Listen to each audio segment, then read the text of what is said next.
Assalamualaikum warahmatullahi wabarakatuh. Sampurasun, salam somya. Halo wargi Cianjur yang sudah bergabung di live Instagram RSUD Sayang dan yang sedang menonton. Kumaha damang, semoga dimanapun dan kapanpun selalu sehat. Senang sekali rasanya, saya Grisel Adita. Kali ini Grisel ditemenin sama Dr. Wardani SPKJ. Beliau adalah dokter spesialis jiwa. Betul. Dan kali ini dalam rangka memperingati Hari Kesehatan Mental Sedunia yang pada tanggal 10 Oktober lalu, kita akan membahas mengenai stigma negatif berobat ke psikiater. Boleh untuk wargi Cianjur yang punya pertanyaan seputar itu silahkan tuliskan di kolom komentar ya, ditunggu banget loh. Oke, dokter apa kabar? Alhamdulillah baik. Baik, sehat ya dok ya? Alhamdulillah sehat. Alhamdulillah. Oke, dok, kita ini akan membahas mengenai stigma negatif berobat ke psikiater. Karena kalau misalnya ini baru banget, anyway, Grisel kemarin baru aja curhat-curhatan, biasa dok nongkrong sama teman-teman gitu kan. Kemudian ya biasalah ada yang putus cinta dan lain-lain gitu ya. Kemudian ketika dia sering ngerasa panik dan kemudian gemetar gitu ya dok ya. Terus Grisel saranin ya udahlah coba aja konsultasi dulu gitu ya ke dokter spesialis jiwa. Siapa tahu mungkin dokter punya jawaban yang bisa bikin lega gitu. Tapi ternyata jawabannya adalah gue nggak gila gitu. Nah berarti kan ini ada stigma yang masih menurut Grisel sih negatif ya dok. Makanya sekarang kita akan bahas ini gitu. Baik. Tapi mungkin wargi Cianjur juga masih ada yang belum tahu sebetulnya psikiater itu apa sih? Nah boleh dong dok dijelasin dulu dari situ aja. Baik. Jadi psikiater itu adalah seorang dokter yang dia mengambil pendidikan kedokteran jiwa. Jadi mengambil spesialis dan pendidikannya itu selama kurang lebih 8 semester, yaitu 4 tahun. Jadi setelah jadi dokter umum, kami mengambil lagi pendidikan di bidang jiwa dan sampai akhirnya mendapatkan gelar dokter spesialis kedokteran jiwa atau SPKJ, dan itulah seorang psikiater. Oke, itulah ya. Jadi psikiater adalah dokter spesialis jiwa. Betul. Dan sebutannya adalah psikiater gitu. Nah, tapi sebetulnya dalam kondisi apa seseorang disarankan untuk menemui atau konsultasi bersama dokter jiwa atau psikiater itu sendiri, dok? Baik. Jadi gini, yang sebelum itu kita harus tahu dulu definisi sehat menurut WHO. Okay. Ya, karena menurut WHO itu sendiri sehat itu tuh terdiri dari sehat secara fisik dan juga mental, gitu ya. Nah jadi ada dua aspek ya, fisik dan mental. Nah kalau misalnya dia tuh memang sakitnya secara fisik, maka mereka datangnya ke yang bersangkutan sesuai dengan keluhannya. Nah, tapi jangan lupakan bahwa kita ada sisi dari mental atau jiwa. Dan dalam hal ini juga sebetulnya pemerintah itu juga sudah menyediakan ada fasilitas kesehatan di bidang jiwa, yaitu melalui kami salah satunya, yaitu psikiater. Jadi ketika seseorang mengalami suatu masalah secara mental, nah itu tidak salah sebetulnya untuk dia datang minta bantuan ke psikiater, dan itu juga bisa menggunakan BPJS, jangan lupa gitu. Bisa ya dok ya? Bisa. Sudah di cover berarti? Betul. Nah tapi tetap ada aturannya, dalam artian tetap meminta rujukan dari PPK pertama gitu. Jadi buat wargi Cianjur, kalian juga maksudnya punya hak untuk menggunakan fasilitas ini gitu, dan kenapa nggak dipakai gitu. Jadi nggak ada alasan ya wargi Cianjur untuk kalau misalnya udah deh jangan lagi bilang takut ketemu sama dokter spesialis jiwa, atau misalnya takut ketemu sama psikiater takutnya diapa-apain gitu kan, dan atau misalnya aduh nggak punya biaya, karena sama ini juga banyak juga stigma di luar sana yang bilang kalau misalnya datang ke dokter jiwa itu mahal, biayanya sangat besar dan lain-lain. Padahal ada juga yang di cover BPJS ya dok? Betul, dan maksudnya kalau untuk BPJS kan berarti ya kalian wargi Cianjur itu ya tidak mengeluarkan biaya lagi gitu, kecuali yang dari BPJS gitu. Dan obat-obatnya juga banyak yang di cover juga, obat-obat dalam bidang kejiwaan itu banyak yang di cover juga oleh BPJS, seperti itu. Tuh, jadi nggak perlu khawatir wargi Cianjur. Karena Grisel juga pernah baca kayak gini dok, tulisan yang bertuliskan tidak ada kesehatan fisik tanpa kesehatan jiwa. Jadi ini sama pentingnya sama kesehatan fisik ya. Kalau fisik kan secara kasat mata bisa terlihat ya dok ya. Tapi kalau kesehatan mental kan kadang-kadang kita juga orang yang terlihat ceria, yang kuat, belum tentu juga punya kesehatan mental yang baik gitu. Jadi kalau misalnya punya keluhan, mending langsung aja deh datang ke fasilitas kesehatan yang ada, dan kalau bisa langsung aja datang ke poli jiwa dok ya. Gitu. Oke dok, terus kalau dokter nih sebagai psikiater yang ada di RSUD Sayang, pelayanan apa aja sih biar mungkin warga Cianjur tuh ada gambaran sebenarnya pelayanannya tuh kayak gimana sih datang ke psikiater itu sendiri? Baik, jadi gini, pertama dulu ya, maksudnya terkait dengan pelayanan, saya juga sedikit banyak harus membahas tentang stigma itu sendiri tadi ya. Nah, karena banyak masyarakat atau warga Cianjur tuh yang menganggap bahwa saya nggak mau ke psikiater tuh karena saya bukan orang gila gitu, yang seperti itu. Nah, maksudnya padahal kalau misalnya gila itu kan spektrumnya luas gitu. Kalau jiwa itu tuh tidak harus gila gitu, ya. Maksudnya spektrumnya luas. Jadi di poli psikiatri itu, poli jiwa, kami itu menangani yang dari yang memang psikotik itu yang memang memiliki halusinasi ya, atau waham ya. Nah itu biasanya orang-orang dengan skizofrenia, yang mungkin kalian bisa cari tahu apa itu skizofrenia gitu ya. Terus juga atau dengan gangguan psikotik yang lainnya sampai ke depresi, gangguan mood ya. Gangguan mood itu kan juga spektrumnya luas. Ada bipolar ya, yang naik turun ya, yang sekarang tuh lagi mungkin booming ya di TikTok dan di media sosial gitu. Nah, terus ada juga yang dia memang gangguan moodnya pas lagi turun tuh depresi ya. Nah, itu baru dari gangguan mood. Kemudian gangguan anxiety. Nah, anxiety itu atau kecemasan itu luas banget gitu. Luas dari fobia ya. Terus juga fobia itu juga banyak macamnya ya. Terus juga termasuk ada fobia sosial gitu ya. Dan jangan salah ya, saya beberapa kali juga dapat kasus fobia sosial di Cianjur gitu. Jadi di sini pun juga banyak kasusnya gitu. Nah, kemudian fobia sosial, kemudian juga gangguan kecemasan lainnya seperti gangguan cemas menyeluruh, ada yang istilah seperti itu ya, gangguan panik gitu ya. Nah, itu juga ditangani di poli psikiatri gitu. Nah, kemudian juga sekarang ini ada gangguan kepribadian gitu ya. Nah, orang suka nyebut BPD gitu ya. Kalau di media sosial itu borderline personality disorder. Nah, itu juga maksudnya termasuk yang memang ditangani di poli psikiatri gitu. Dan gangguan kepribadian itu nggak cuma BPD aja, itu banyak ya. Ada gangguan kepribadian narsisistik, narsis ya. Kalau kalian suka ketemu sama orang-orang yang narsis banget sih, nah itu juga over gitu ya. Betul, nah itu juga sebetulnya ada gangguan kepribadian narsisistik. Ada anankastik, ada orang yang dalam artian tuh teliti banget sampai stres sendiri gitu ya. Dia terlalu detail terhadap hal, misalnya pekerjaan tuh dia harus yang letaknya harus di sini, ini nggak boleh seperti ini. Nah lama-lama dia stres sendiri gitu ya. Nah jadi itu juga ada gangguan kepribadian anankastik. Nah itu juga ditangani di bagian psikiatri gitu ya. Nah kemudian orang-orang tua dengan demensia gitu ya, yang dia pikun ya, kalau misalnya kita sebutnya pikun gitu ya. Nah itu juga kan banyak orang dengan demensia itu ada gangguan perilaku gitu ya. Nah sedang dia mau jalan-jalan keluar, orang tua kita nggak bisa, misalnya punya orang tua udah pikun tapi maunya jalan-jalan terus malam-malam ya, kan kita takut hilang orang di rumah. Nah itu sebetulnya juga harus ditangani di bagian poli jiwa gitu.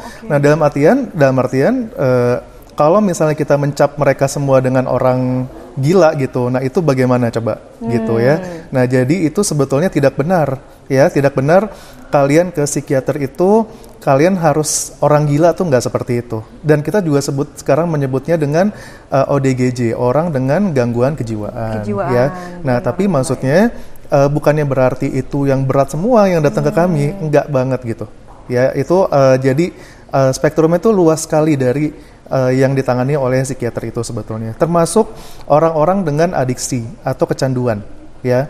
Nah, adiksi itu juga banyak loh, gitu. Maksudnya adiksi itu nggak melulu harus dengan zat atau dengan narkoba, ya, itu salah satunya. Nah, tapi ada juga adiksi perilaku, gitu ya.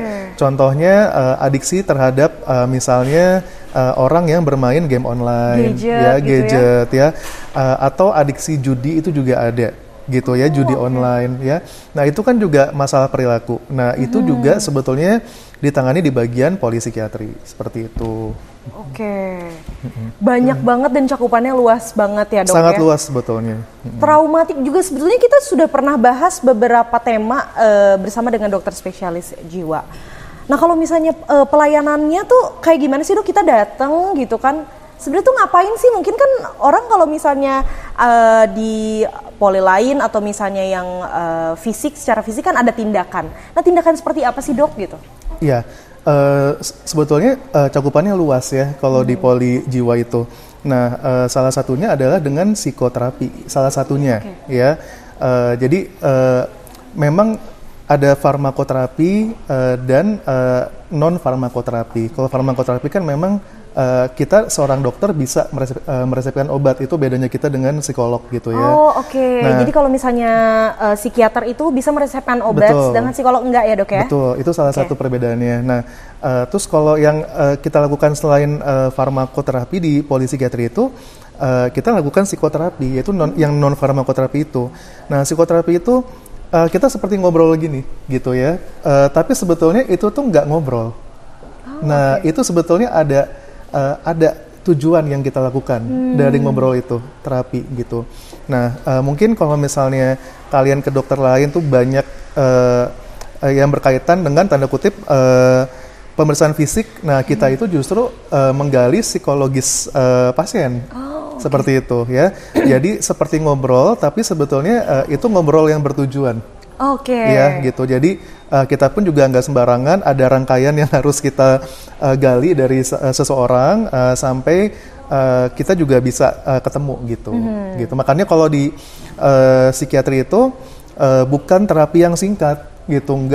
Kita bukannya seperti misalnya orang tuh datang ingin ngobatin demam misalnya, dikasih obat 3 hari dan langsung turun panasnya, nggak seperti itu. Nggak gitu ya, Dok ya. Nah, kalau di bidang psikiatri ini tuh panjang perjalanannya gitu. Pasti ada permintaan buat kontrol lagi ya.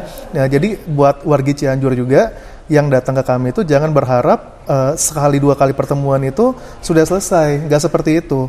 Nah, tapi itu pun juga mau itu setahun ya, itu juga dalam artian ditanggung oleh BPJS. Gitu ya, jadi kalian bisa gunakan fasilitas itu sebetulnya gitu. Jadi serangkaian pengobatan dan pelayanannya sudah di cover BPJS gitu. Jadi nggak ada alasan pokoknya wargi Cianjur.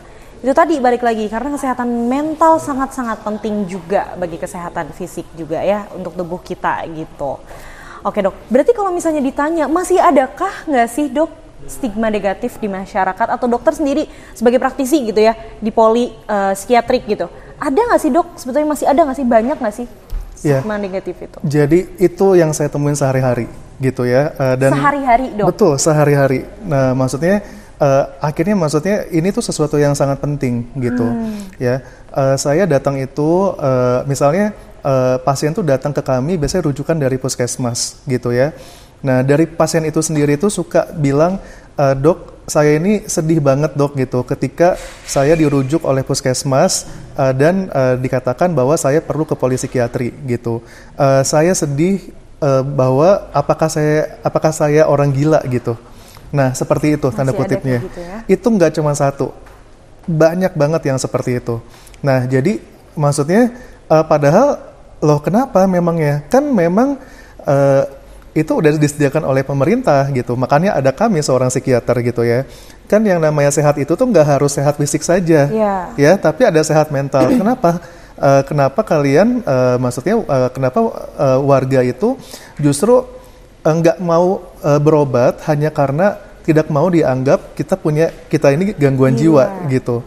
Nah, padahal sebetulnya luas spektrumnya itu, ya tadi seperti saya jelaskan, ya kalian tuh datang ke kami tuh banyak banget orang yang dengan depresi ya, dia itu yang memang kebagian kami gitu ya, dan bukannya berarti itu orang gila gitu ya, nggak seperti itu juga ya. Nah jadi apa ya, buat warga stop lah, maksudnya jangan memberikan cap ya atau stigma negatif gitu, karena maksudnya banyak yang butuh tapi nggak mau mengakui gitu ya, seperti itu. Karena takut ya dok, takut sama lingkungan sekitar. Betul. Kita juga kadang terlalu memikirkan orang lain, bagaimana pandangan orang lain terhadap kita. Padahal kesehatan kita sendiri itu sangat penting, wargi Cianjur. Jangan disepelekan. Jadi kalau misalnya ada apa-apa, mending langsung aja kita datang dan konsultasi bersama dokter gitu. Kemudian bagaimana cara dokter untuk menanggapi dan menangani stigma negatif ini? Baik. Salah satu penyebab stigma itu kan adalah kurangnya pengetahuan sebetulnya ya. Nah, kenapa sih orang tuh bisa memberikan stigma negatif ya, karena mereka kurang informasi gitu ya. Nah, jadi yang kita lakukan itu adalah edukasi ya, edukasi bahwa tidak benar bahwa orang yang berobat ke kami itu seperti itu ya. Kemudian juga edukasi lagi bahwa gangguan jiwa itu luas gitu. Dan gini, yang namanya gangguan di bidang kesehatan jiwa itu bisa kena pada siapa saja loh ya. Ya maksudnya gini, kenal umur gitu ya dok. Betul, dari umur, siapa orangnya ya. Nah karena gini, saya juga ada beberapa kali dapat pasien, dia tuh maksudnya pasiennya bahkan berpakaian muslim ya, yang tertutup sekali gitu ya, dan menggunakan cadar bahkan misalnya seperti itu. Nah, tapi dia tuh sangat malu untuk berobat ke kami, gitu ya. Nah, maksudnya kenapa enggak gitu? Maksudnya gangguan jiwa itu bisa pada kena siapa saja, ya. Termasuk Ustadz pun juga bisa kena gangguan jiwa gitu ya, gitu. Karena gangguan jiwa itu bukan hanya bukan karena kita kurang bersabar atau kita kurang bersyukur. Bersyukur ya dok. Betul. Ya, betul. Itu enggak, itu lebih dari itu. Betul, ya. Betul. Gangguan jiwa itu ada faktor biopsikososial. Bio itu adalah biologinya, psikonya psikologisnya, dan sosial lingkungannya. Biologisnya itu dari faktor genetik, ya. Kemudian faktor neurotransmitter atau zat penghantar di otak, ya, yang berperan, yaitu ada dopamin, serotonin. Karena memang jelas ada dasar biologisnya, ya. Nah, makanya gangguan jiwa itu bisa muncul dan terjadi pada siapapun, ya, gitu. Jadi kurang tepat kalau misalnya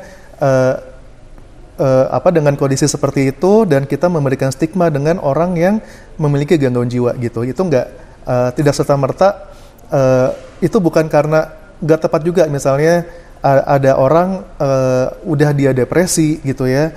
Nah, terus masyarakat tuh bilang ya udah bersabar aja, kamu mungkin sholatnya kurang gitu ya, kamu kurang ibadah orangnya, kurang ibadah, gitu ya. Kadang ada masih seperti betul, itu nggak seperti itu semuanya.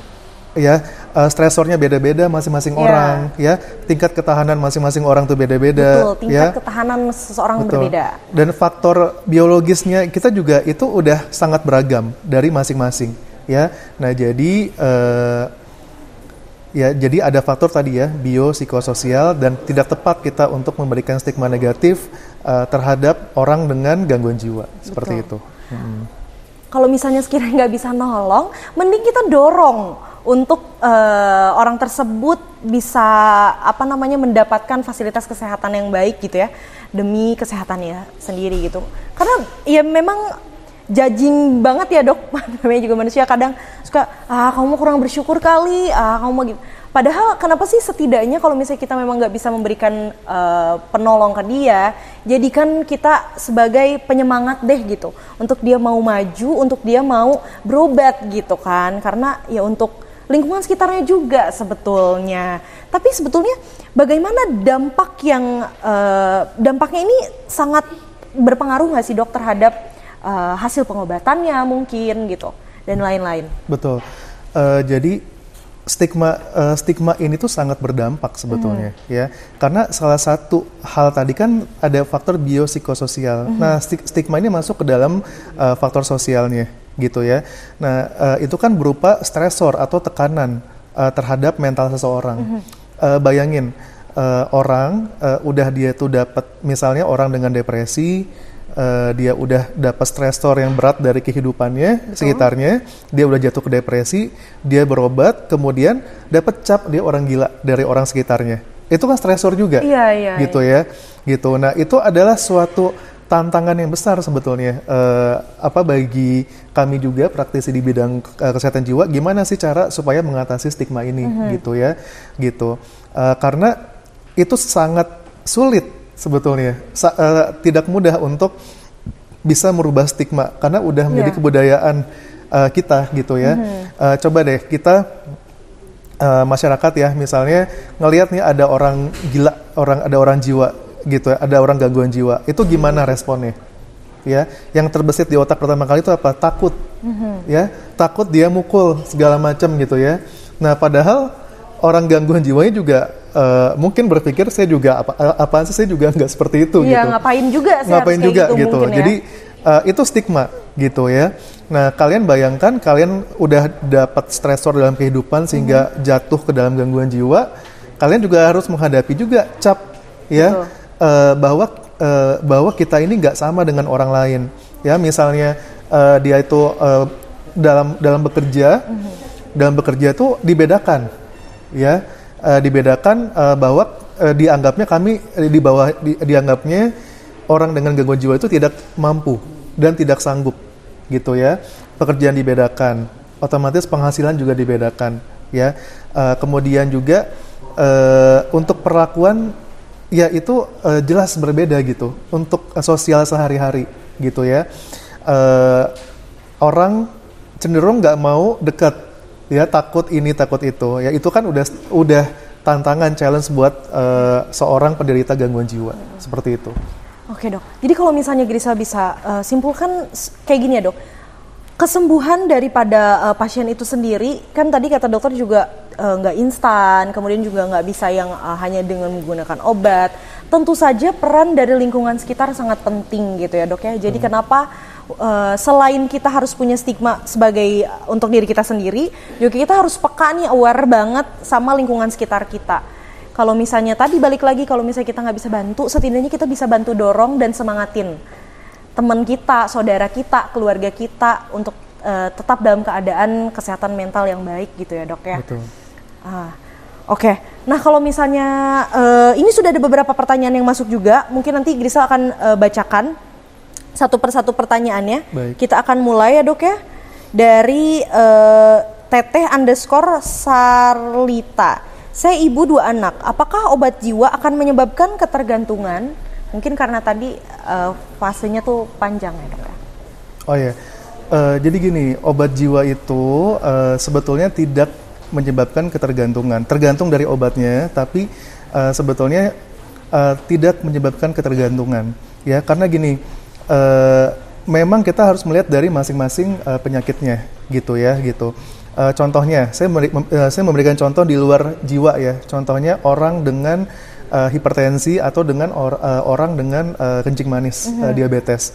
Mereka juga seumur-umur akan minum obat seperti itu, ya. Sakit jantung. Nah, ya, obatnya itu bukan untuk menyembuhkan, tapi untuk mengendalikan, gitu ya, mengendalikan penyakitnya, ya.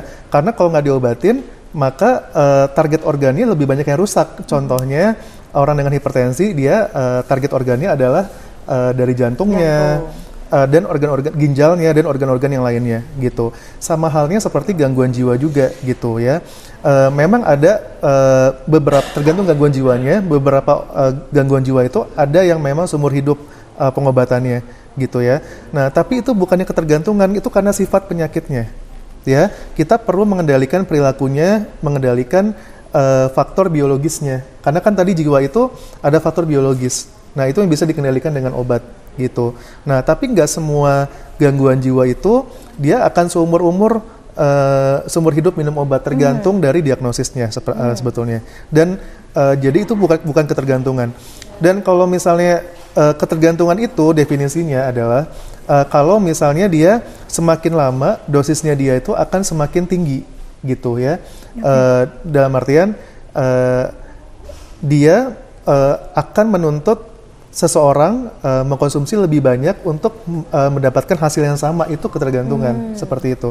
Nah, tapi kalau di sini kita untuk mengendalikan, jadi dosis kalau udah ketemu dosis yang pas buat masing-masing orang dengan pasien, yang dosisnya akan segitu, gitu ya, nggak akan menuntut dia akan lebih tinggi terus, seperti itu. Ya, jadi sesuai dengan definisi tidak ada ketergantungan seperti itu, ya. Nggak ada ketergantungan. Tergantung juga nanti ketika konsultasi kali ya, Dok ya. Betul. Kadang juga setahu Grisel kalau misalnya obat-obatan dari psikiater itu biasanya harus resep dokter dan tidak dijual sembarangan di luar. Betul, betul. Nah, jadi ya otomatis harus misalnya konsultasi dulu bersama dokter. Oke, ada lagi Dok pertanyaan yang masuk dari Ibu Santi Agustina 8686. Izin bertanya Dok, saya adalah pasien dokter dengan diagnosa anxiety disorder. Hari Rabu besok jadwal saya kontrol. Yang ingin saya tanyakan, apakah obat kecemasan bisa menimbulkan pusing kelayangan? Sebetulnya gini, tergantung dari obatnya ya. Jadi bisa saja sebetulnya obat kecemasan menyebabkan pusing gitu ya. Nah, tapi gini, kita harus lihat dulu, harus sesuai dengan penggunaannya. Misalnya apakah pola makannya udah betul gitu. Dan misalnya udah disuruh setelah makan apakah udah tepat gitu ya, gitu. Nah, kadang-kadang pasien itu juga ada yang dalam artian tuh dia nggak makan dulu misalnya perut kosong karena dia memang ada masalah kejiwaannya, malas makan gitu ya. Terus dengan makannya sedikit dia minum obatnya. Padahal seharusnya harus benar makannya dulu gitu kan ya gitu. Nah, makanya suka muncul ada efek samping misalnya gitu. Beberapa obat ada yang pengaruh ke lambung dan pada akhirnya bisa juga menjadi pusing gitu. Jadi harus dilihat dulu cara pemakaian obatnya, waktu pemakaian obatnya apakah sudah tepat gitu ya. Dan biasanya kalau misalnya untuk seorang psikiater itu dia sudah memperhitungkan penggunaan obat yang dosisnya. Jadi maksudnya kalau selama itu sesuai dengan anjuran dokter itu nggak masalah. Cuman kalau misalnya memang ngerasa bermasalah sekali, boleh kontrol kembali gitu ya. Nanti biar diatur kembali. Tapi biasanya juga kondisi gejala dari anxiety itu sendiri kan juga macam-macam ya Dok ya gitu. Ada yang larinya ke mual dan muntah gitu abis itu ya. Betul sekali. Iya. Oke, ada lagi Dok pertanyaan yang masuk dari Bapak Maulana _Firman Supangkat. Dok mau tanya apa bisa sembuh dengan terus minum obat? Gitu. Ya pertanyaannya, bisa sembuh nggak sih Dok penyakit gangguan kejiwaan ini? Iya. Dengan berbagai latar belakang. Untuk bisa sembuhnya itu sangat tergantung dari diagnosisnya dulu gitu ya. Karena kalau misalnya memperkirakan bisa sembuh atau enggak gitu, kalau dalam dunia kedokteran itu kita sebutnya prognosis ya. Bagaimana sih perkiraan ke depannya prognosis suatu penyakit? Nah, itu makanya tergantung dari diagnosis gangguan jiwanya apa gitu ya. Nah, dan gangguan jiwa itu maksudnya ada yang dalam artian bisa sembuh total, ada gitu ya. Nah, tergantung diagnosisnya. Ada juga yang diagnosisnya memang secara diagnosis itu memang tidak bisa sembuh, ada juga yang seperti itu. Tingkat sembuhnya itu kecil gitu ya. Nah, tapi gini, kalau untuk prognosis itu tidak melulu tergantung dari farmakologinya, obatnya ya. Nah, banyak faktor. Contohnya adalah faktor sosialnya ya. Bagaimana support sistem keluarganya, itu juga mempengaruhi ya. Contohnya orang dengan gangguan jiwa dia dianggap nggak berguna di rumahnya gitu ya. Jadi dianggapnya ini beban keluarga. Nah, sehari-hari dia menemui keluarga yang berperilaku seperti itu terhadap dia. Nah, itu kan juga mempengaruhi prognosis ya, support sistemnya. Terus bagaimana kepatuhan terapinya ya. Nah, terus ada beberapa faktor lagi. Faktor pendidikan pun juga itu berpengaruh terhadap prognosis. Nah, jadi ada berbagai macam faktor yang mempengaruhi prognosis suatu penyakit dan tidak hanya dari farmakoterapi saja, tidak hanya dari obat-obatan saja, seperti itu. Tapi yang penting adalah nggak boleh self-diagnosis, dok. Betul. Karena kan sekarang banyak banget nih orang-orang yang mungkin niatnya mau berbagi cerita bahwa saya gini, saya gitu. Tapi karena ini seperti jadi tren lagi nih dok ya di TikTok, di Instagram gitu. Jadi ngeliat gejalanya nih kayaknya gue banget nih, kayaknya banyak juga yang self-diagnosis. Jadi jangan self-diagnosis, mending langsung aja konsultasi bersama dokter. Betul sekali. Iya, ada dari Bapak Stephen.Iskandar, salam Dokter Wardani. Oke, ada lagi pertanyaan yang masuk dari Bapak Andriana Ibrahim. Assalamualaikum dok, izin bertanya, cara mengatasi panic attack gimana ya dok? Baik, yang pertama kita harus tegakkan dulu diagnosisnya ya, itu beneran gangguan panik atau enggak gitu ya. Karena yang terjadi itu banyak masyarakat itu yang menyalahartikan gangguan panik dengan gangguan cemas lainnya gitu ya. Karena itu anxiety disorder itu kan tadi luas, nggak cuma gangguan panik gitu ya. Nah, dan terapinya pun juga itu berbeda ya, gitu ya. Nah, kalau misalnya gangguan panik seseorang ya sampai dia tuh cemas yang berlebihan misalnya, muncul berdebar-debar, kemudian juga sampai dia itu merasa seperti tercekik gitu ya. Biasanya orang merasa seperti dia tuh akan mau mati gitu, perasaannya seperti itu ya. Nah, yang jelas itu sangat butuh bantuan psikiater ya karena dia butuh untuk mengendalikan kepanikannya itu bisa dikendalikan ya, baik itu dengan farmakoterapi dan juga dengan psikoterapi, dan tentu akan diajarkan cara-cara gimana sih yang bisa kita lakukan di lapangan ya ketika muncul panik itu, apa yang bisa kalian kerjakan.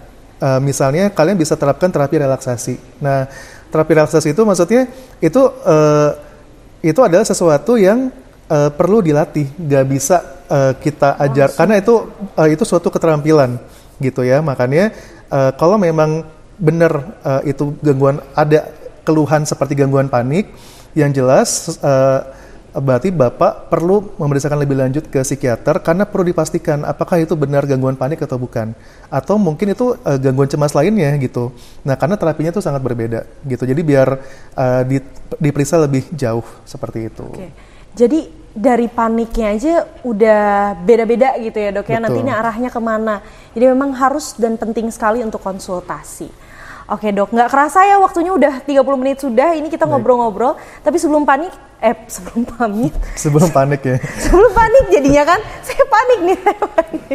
Oke, sebelum pamit dok, adakah pesan yang mau dokter sampaikan sekaligus juga untuk mungkin campaign di Hari Kesehatan Mental Dunia ini? Silakan dok. Baik. Buat warga Cianjur, mari kita stop stigma negatif ya terhadap orang dengan gangguan jiwa, dan juga stop stigma negatif terhadap orang yang meminta pertolongan kepada psikiater ya, karena kami ini memang ada untuk membantu warga Cianjur itu untuk salah satunya terapi di bidang kesehatan mental atau kesehatan jiwa, mungkin seperti itu. Jadi stop stigma negatif ya. Kita harus aware nih sama diri kita sendiri dan lingkungan sekitar kita. Oke. Terima kasih banyak dokter sudah berkenan ngobrol-ngobrol kali ini sama Grisel. Semoga kita bisa ngobrol-ngobrol lagi di lain waktu karena ini cakupannya luas dan sangat penting banget. Terima kasih juga untuk warga Cianjur yang sudah bergabung di live Instagram dan yang setia menonton tentunya. Semoga dimanapun dan kapanpun selalu sehat. Saya Grisel Adita dan juga Dokter Wardani ya. Kami berdua pamit undur diri. Wassalamualaikum warahmatullahi wabarakatuh. Waalaikumsalam warahmatullahi wabarakatuh.